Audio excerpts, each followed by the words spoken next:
Bonjour à tous, je suis Stéphane, expert DSN du cabinet Sadek Akelis et je vais donc avoir le plaisir de vous animer cette web conférence consacrée à la déclaration sociale nominative.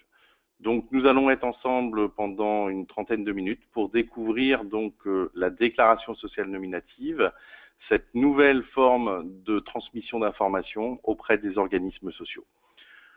Le cabinet Sadek Akelis est un cabinet d'expertise comptable et d'audit. Nous sommes plus de 300 collaborateurs spécialisés et nous allons avoir donc le plaisir de vous animer cette web conférence et de vous présenter les points clés de la déclaration sociale nominative.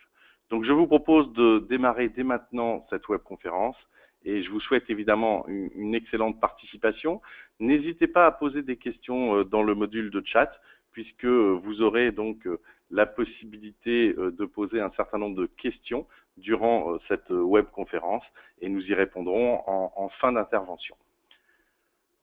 Démarrons tout de suite par donc le principe même de la DSN et un premier message fort que nous souhaitions vous transmettre ce jour, c'est qu'il était encore temps et qu'il est même maintenant urgent de se préoccuper donc de la déclaration sociale nominative. Et l'objectif, bien entendu, de cette web conférence, c'est de vous donner toutes les clés pour comprendre cette nouvelle forme de déclaration sociale entre les entreprises et les organisations sociales.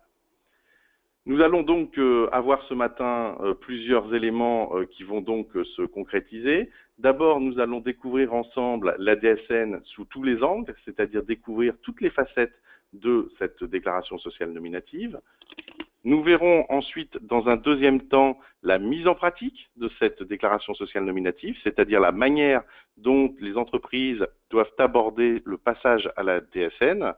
Nous ferons un rappel sur le calendrier également, parce que nous aurons l'occasion de vous expliquer que le calendrier de la DSN est un calendrier très précis. Enfin, j'aurai le plaisir de vous rappeler l'apport que peut faire le cabinet Sadek Akelis dans le passage à la DSN pour de nombreuses entreprises. Et donc, nous vous expliquerons le processus qui est le processus d'accompagnement que nous mettons en place auprès, évidemment, des clients en matière de déclaration sociale nominative.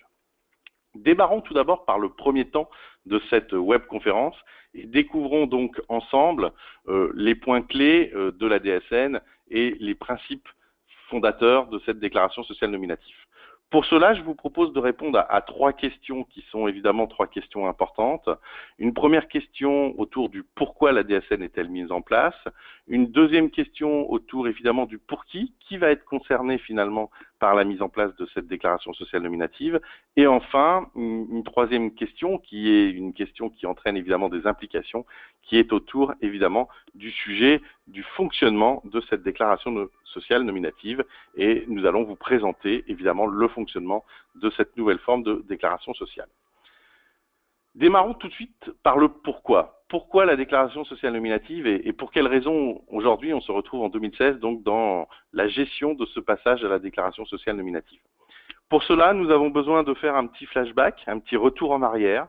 Et le retour en arrière, il est jusqu'à l'année 2012, puisque en 2012, nous avons eu une loi importante, qui est la loi de simplification, qui a institué, l'une des mesures de cette loi, qui a institué donc la déclaration sociale nominative, que l'on appelle donc la DSN.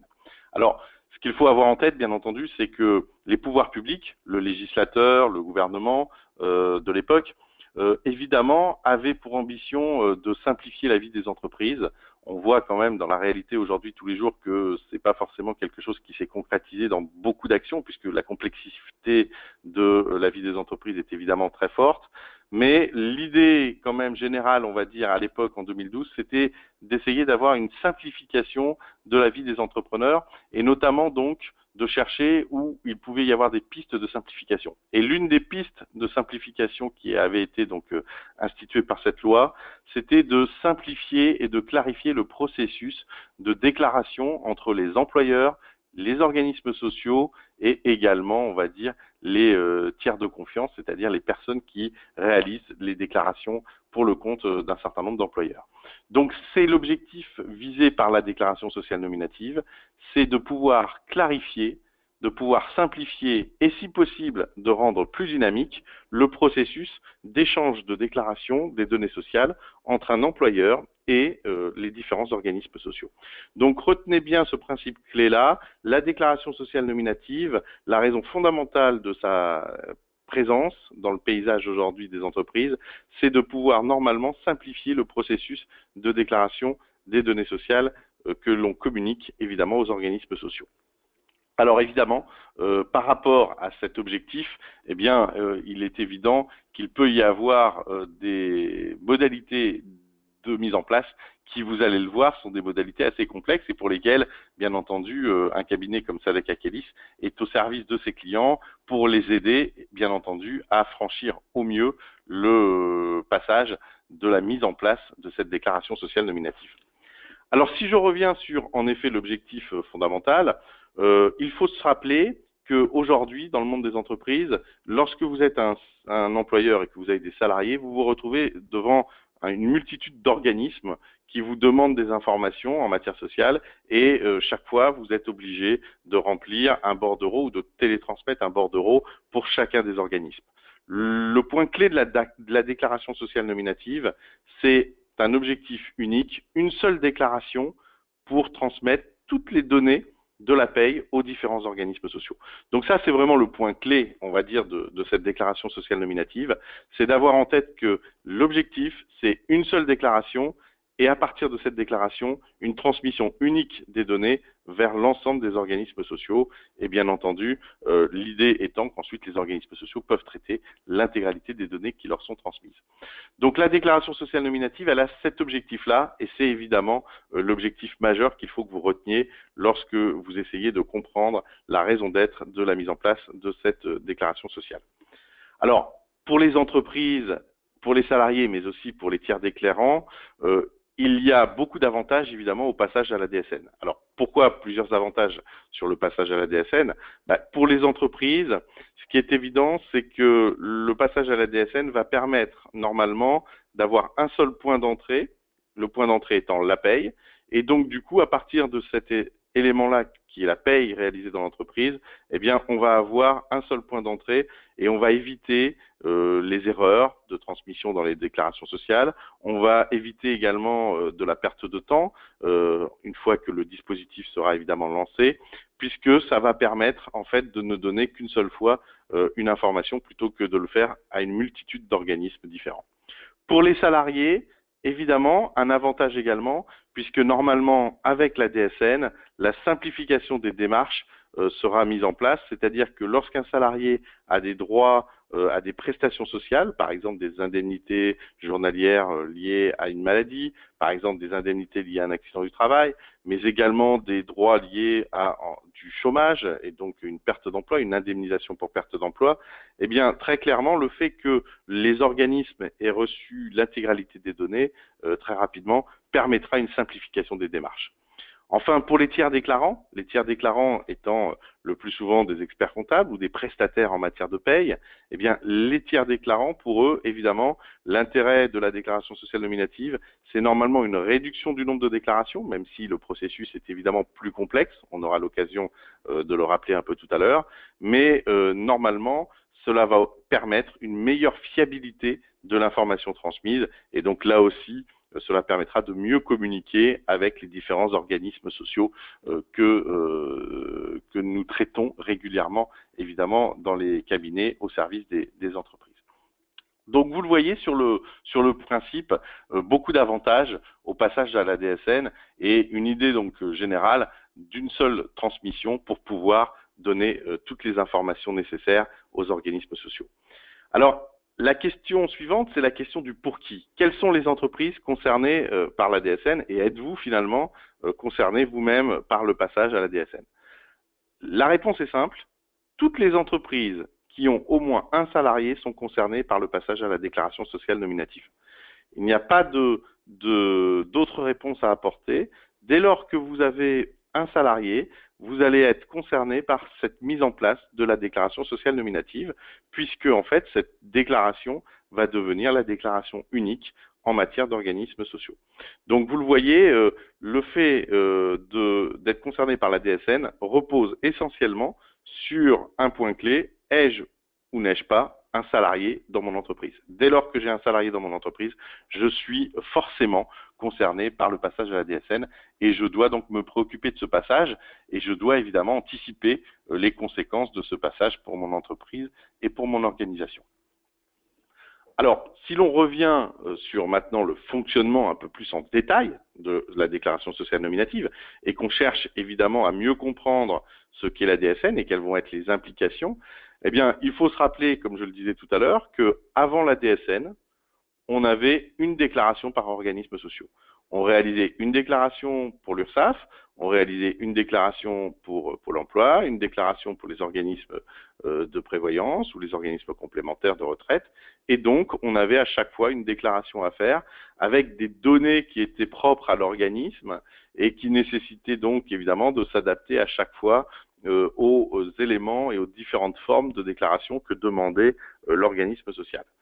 Après la DSN, on va avoir une déclaration unique qui va être évidemment beaucoup plus complexe puisqu'elle va comprendre énormément d'informations. Mais cette déclaration unique aura un avantage, c'est qu'elle sera transmise à tous les organismes et ce sont en fait les organismes qui viennent piocher dans cette déclaration unique les informations dont ils ont besoin pour leurs propres analyses et pour leur propre fonctionnement. Donc les organismes sociaux iront prendre les données dans la déclaration unique qui est transmise par l'entreprise pour aller faire leur propre, je dirais, calcul de cotisation ou en tout cas leur propre ouverture de droit liée en effet aux déclarations qui sont faites. Donc vous le voyez, on a une logique avec une déclaration centrale et ensuite du coup des organismes sociaux qui viennent piocher dans cette déclaration. Donc si je vous illustre cela sur un schéma, vous allez trouver du coup un schéma assez simple avec à gauche de l'écran ce qui se passait avant donc la mise en place de la déclaration sociale nominative, c'est-à-dire en fait chaque organisme avait sa norme de déclaration, chaque organisme avait sa périodicité de déclaration, chaque organisme avait ses données nécessaires et donc c'était l'entreprise qui s'adaptait évidemment à chacun des organismes en devant renseigner le bon bordereau de cotisation et en transmettant le bon bordereau de cotisation à l'organisme en question. Si on va maintenant à droite de l'écran, donc tout au bout de l'écran, eh bien avec la DSN, les organismes reçoivent donc une déclaration unique transmise par l'entreprise. Le message codé informatiquement permet aux organismes d'aller chercher donc l'information directement dans les données qui sont transmises par l'entreprise et on a donc un seul flux de messages qui est transmis. Alors, chose importante qui est mentionnée sur notre petit schéma et que vous voyez en jaune, c'est que un seul flux de messages, certes, mais un flux mensuel. La déclaration sociale nominative, c'est une déclaration qui va être mensuelle et qui va donc transmettre mensuellement les informations.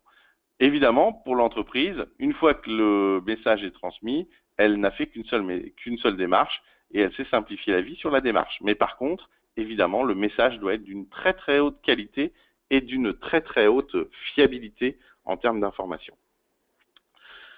Si l'on rentre à présent un peu plus dans le fonctionnement de cette déclaration sociale nominative, que découvre-t-on? Eh bien, on découvre également que sous une ambition de simplification, en réalité, on a aujourd'hui un dispositif qui se complexifie.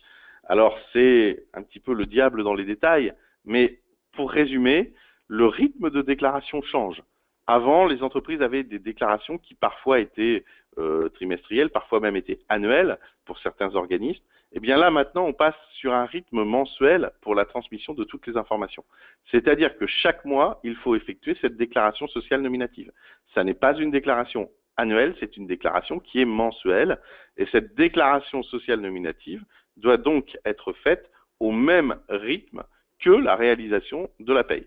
Donc tous les mois, quand la paye est faite par l'entreprise ou par son prestataire de service, eh bien dès lors que cette paye est faite, il va y avoir ensuite une transmission de l'information DSN aux organismes sociaux. Donc ça, c'est la première difficulté, c'est une difficulté de rythme, une difficulté donc d'action mensuelle auprès donc de cette DSN. Deuxième difficulté, c'est que la DSN, pour qu'elle fonctionne correctement, doit prendre en compte évidemment des événements ponctuels qui peuvent frapper la vie d'un salarié et qui peuvent impacter évidemment sa relation au travail. Alors, par exemple, une maladie, un congé maternité, un congé paternité, éventuellement une rupture de contrat, une fin de CDD, eh bien, ces événements-là sont ce qu'on appelle des événements ponctuels dans le langage de la DSN. Et ces événements ponctuels, eux, suivent une périodicité de déclaration qui est différente de la déclaration mensuelle de la DSN. Donc, on va se retrouver dans la situation où on va devoir gérer tous les mois une déclaration DSN mensuelle, mais également un certain nombre d'éléments événementiels, d'informations événementielles qu'il va falloir transmettre, là aussi, aux organismes sociaux à partir du moment où, évidemment, cet événement se concrétise au sein de l'entreprise. Donc, vous retrouvez maintenant sur cette présentation le calendrier des déclarations des événements ponctuels. Et vous vous rendez compte, par exemple, si l'on regarde juste la ligne fin du contrat de travail, que la règle qui est fixée donc désormais par les administrations, c'est que dès lors qu'il y a une fin de contrat de travail, eh bien, au plus tard, dans les 5 jours ouvrés qui suivent la fin de ce contrat de travail, eh bien, il doit y avoir une transmission de l'information comme quoi il y a eu une fin du contrat de travail. Alors, on comprend bien l'intérêt. Évidemment, l'intérêt, c'est que s'il y a une fin de contrat, eh bien, on transmet directement donc l'information et l'information qui est transmise va permettre aux salariés d'avoir une ouverture de droit, notamment de droit d'indemnisation s'il est en fin de contrat de travail qui donne lieu à une indemnisation de perte d'emploi. Mais vous le voyez, là il y a un événement qui conduit à avoir une déclaration événementielle. On va avoir le même type de déclaration d'événement à partir du moment où, par exemple, on a un arrêt de travail. Un arrêt de travail, par exemple, si l'employeur est subrogé dans les droits de l'assuré, c'est-à-dire en fait, si c'est l'employeur qui paye l'assuré et ensuite l'employeur est remboursé par l'organisme de sécurité sociale, eh bien la règle dans ce cas, ça sera que la déclaration devra être faite de cet événement au plus tard en même temps que la déclaration de paye. Donc selon le cas de figure, le 5 ou le 15 du mois, selon évidemment les obligations qui pèsent sur l'entreprise. Mais là, on aura une déclaration au même moment que la déclaration de paye. Par contre, deuxième cas de figure, si l'employeur n'est pas subrogé dans les droits de l'assuré, c'est-à-dire en fait, si l'employeur ne paye pas l'assuré et que c'est l'assuré qui se fait rembourser par son organisme de sécurité sociale pour ses indemnités journalières, eh bien là, dans ce cas-là, on est dans une déclaration événementielle qui doit être faite là aussi au plus tard dans les 5 jours ouvrés de l'événement. Donc vous le voyez, on a vraiment une gestion aujourd'hui de l'événement qui frappe la paye, qui est évidemment extrêmement importante, puisque cela veut dire que la réactivité de l'entreprise pour transmettre les informations va être fondamentale, évidemment, pour que la déclaration sociale nominative se mette bien en place.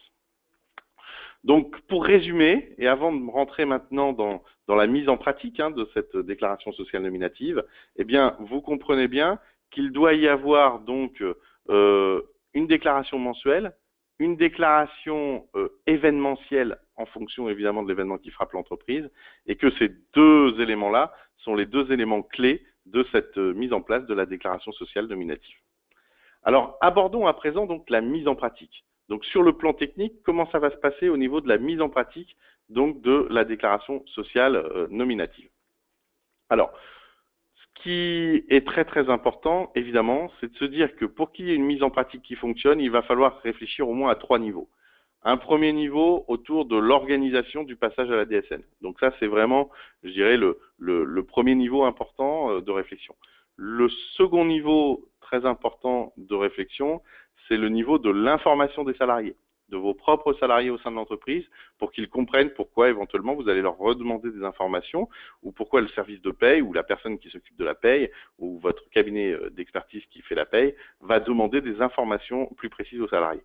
Enfin, dernier élément, et là c'est dans le cas évidemment où vous réalisez vous-même vos propres payes aujourd'hui au sein de votre entreprise, eh bien se posent des problèmes de compatibilité de logiciels, puisque très clairement, pour que l'on puisse faire une DSN correctement, il faut évidemment avoir des logiciels ou des outils de paye qui soient parfaitement compatibles. Rentrons dans le détail de l'organisation du passage à la DSN. Comme je l'ai dit tout à l'heure, c'est une véritable conduite de projet. Le passage à la DSN, dès lors qu'on est concerné, donc dès lors que l'on a au moins un salarié, on est concerné et on doit organiser donc du coup le passage à la DSN sous forme de conduite de projet. Alors évidemment, les experts du cabinet Sadek Akelis sont à votre disposition pour travailler avec vous sur ce sujet-là. Je reviendrai en fin de séminaire sur le fait que nous avons mis en place un numéro vert et un site dédié au passage à la DSN pour bien vous accompagner évidemment dans cette mise en place. Mais c'est très clairement un projet qui doit être piloté au sein de l'entreprise et qui doit être anticipé évidemment par le chef d'entreprise.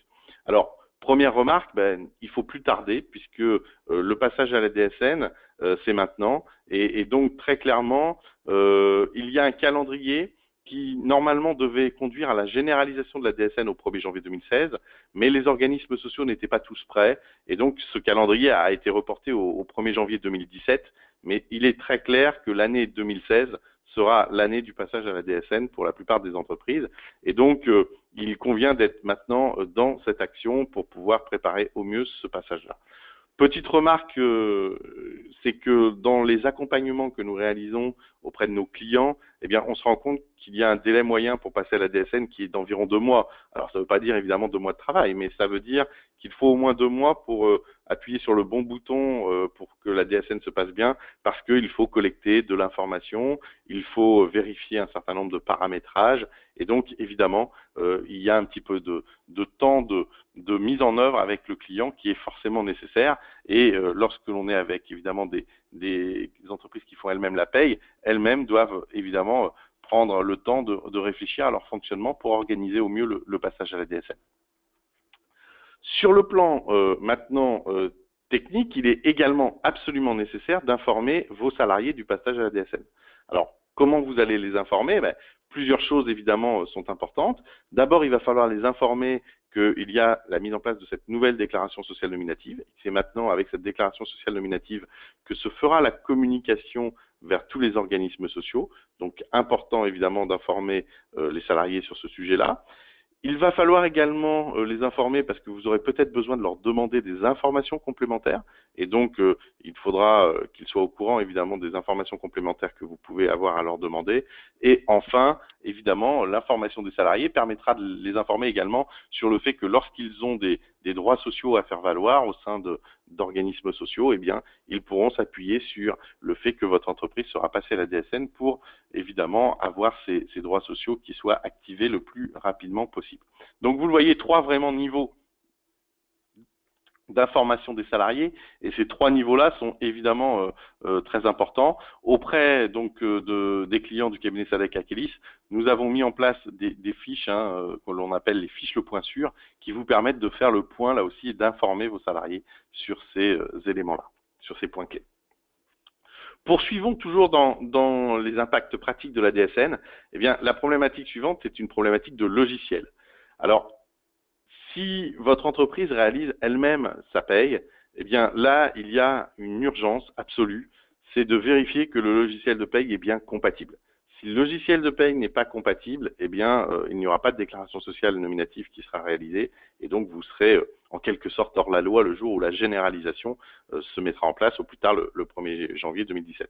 Donc vous le voyez, là, il y a vraiment une action très très importante, très très forte à faire dès maintenant. Si vous réalisez vous-même votre paye, il faut avoir un logiciel compatible. Évidemment, ça veut dire que toutes les personnes qui font des payes sur des outils un peu antérieurs à 2015, eh bien, ils ont souvent des outils qui ne sont plus compatibles. Et souvent, en plus, il y a encore parfois des entreprises qui font leur paye avec des tableurs Excel. Et bien là, évidemment, ça n'est plus du tout possible pour réaliser la DSN. Donc, vous le voyez, là, il y a vraiment une importance sur la vérification de la compatibilité de l'outil que vous utilisez.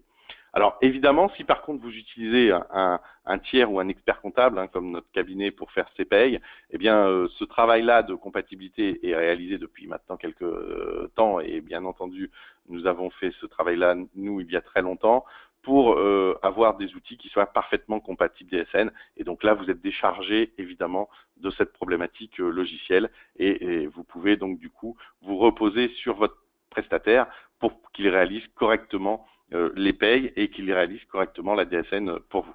Donc là, vraiment, point clé d'alerte pour les entreprises qui font elles-mêmes leur propre paye avec un logiciel.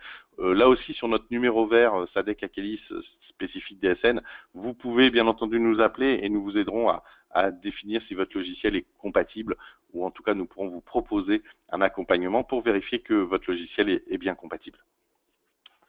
Le calendrier, comme je l'ai dit, pourquoi est-ce qu'il y a une urgence? Eh bien, il y a une urgence parce que la date butoir est maintenant donc celle normalement du 1er janvier 2017 pour toutes les entreprises. Il peut y avoir un petit peu d'anticipation parce qu'on attend un texte important, un décret qui devrait être publié, qui va fixer un petit peu mieux les choses. Mais la date butoir, en tout cas, c'est le 1er janvier 2017. Dans le monde agricole, on a une date butoir qui est un tout petit peu plus tardive, c'est-à-dire jusqu'au 31 juillet 2017. Mais dans tous les cas de figure, on est dans l'année de la généralisation de la DSN, ça c'est très clair. D'autant plus qu'il y a déjà plus de 370 000 entreprises qui sont déjà passées à la DSN. Donc vous le voyez, il y a en France plus de 1 700 000 entreprises qui ont des salariés. Donc il y a évidemment encore beaucoup d'entreprises qui doivent passer à la DSN, mais progressivement, un certain nombre d'entreprises sont déjà passées à la DSN. Donc notre recommandation très importante par rapport à ce calendrier, c'est bien entendu de ne pas attendre trop longtemps et donc maintenant de passer à la DSN dès que possible et évidemment de mener ce projet de la meilleure façon possible. Très clairement, pour conclure cette conférence liée à la DSN, eh bien, vous l'avez compris, la conduite du projet DSN, c'est une affaire très très importante pour le chef d'entreprise qui emploie des salariés. C'est un sujet de l'année 2016, évidemment.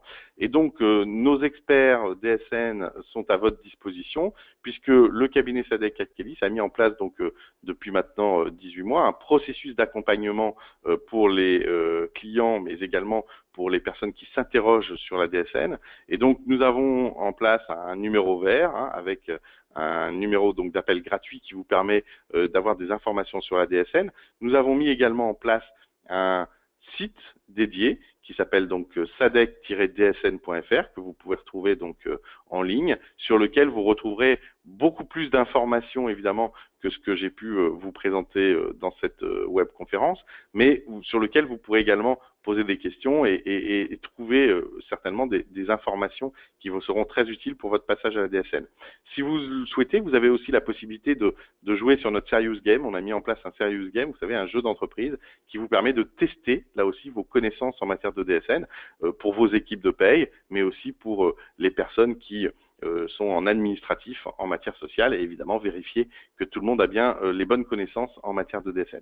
Donc vous voyez, on a aujourd'hui une offre complète d'accompagnement puisque évidemment on vous aide aussi à déterminer si votre logiciel est compatible et on peut même aller jusqu'à évidemment vous proposer d'utiliser nos services en matière de paye puisque nous avons une équipe sociale dédiée évidemment à la paye et que nous réalisons la paye de plusieurs milliers d'entreprises chaque année. Donc n'hésitez pas là aussi à nous contacter pour avoir toutes les informations liées à ce processus et à la mise en place de la DSN.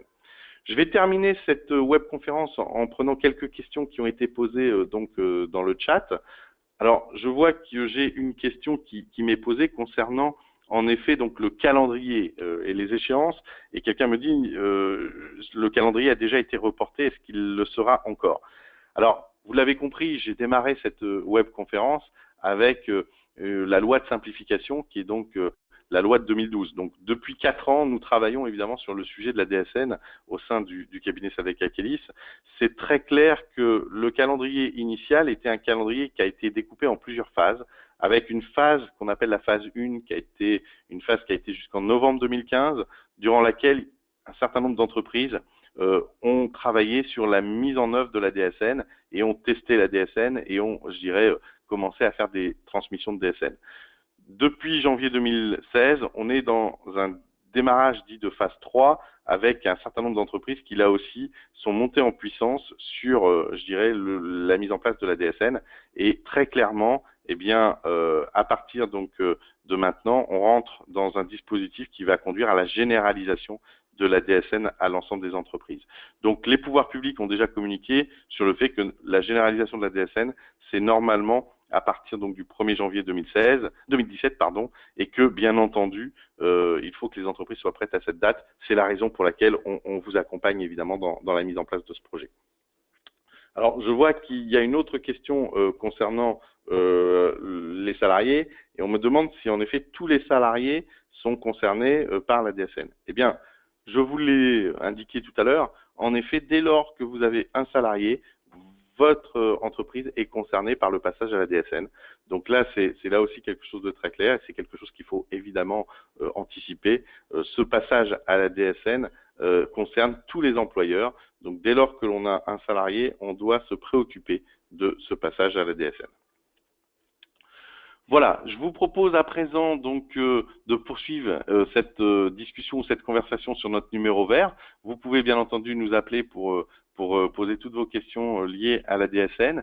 Et puis je vous invite aussi donc à parcourir notre site web dédié, donc sadec-dsn.fr, qui vous permettra de donner là aussi beaucoup d'informations. Et n'hésitez surtout pas à contacter l'un de nos experts DSN, puisque notre cabinet dispose d'un certain nombre d'experts DSN qui pourront vous aider et vous accompagner au mieux dans la mise en place de la DSN. Merci à tous d'avoir participé à cette web conférence et à très bientôt. Au revoir.